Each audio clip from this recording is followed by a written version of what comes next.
አንቺ ያላከበርሽውን ትዳር ነገ ማንም ነው የሚንቀው። ቆይ እኔ ሰጅሴን እንዴ ለስቶ ፊንገር ቆይ ለስቶ ፊንገር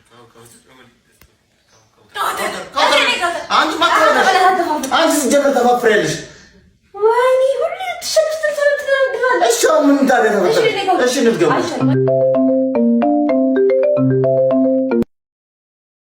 ሄሎ ዋዬ ተሙዬ እንዴት አመሸ? ኧረ አልተኛሁም። ምን ነው ምን ሆንክ? እሺ በቃ ነገ ጠዋት እናወራለን። እሺ ተሙ ሰላም እያለ ነው። እሱም እንዴት ነህ ደህና ነህ ወይ እያለክ ነው። እሺ እኔ ቀፋፋ አይደብርህ። እሺ እሺ ባይ።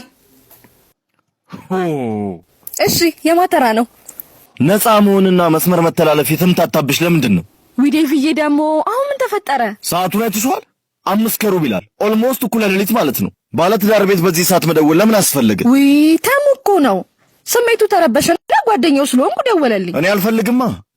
ለነገሮች እኮ ገደብ ያስፈልጋቸዋል። አንቺ ያላከበርሽውን ትዳር ነገ ማንም ነው የሚንቀው። ይሄ አንተ አእምሮ የሚያስበው ነገር ነው። እኔ ጋር እንደዚህ አይነት ሐሳብ የለም።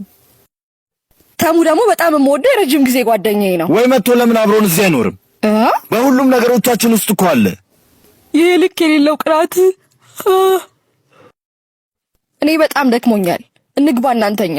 እዚህ የጀመርኩትን ስልክ እዛ ልቀጥነው ነው አትይኝ? እጭ እንግዲህ አታብዛው እሺ። እንዴ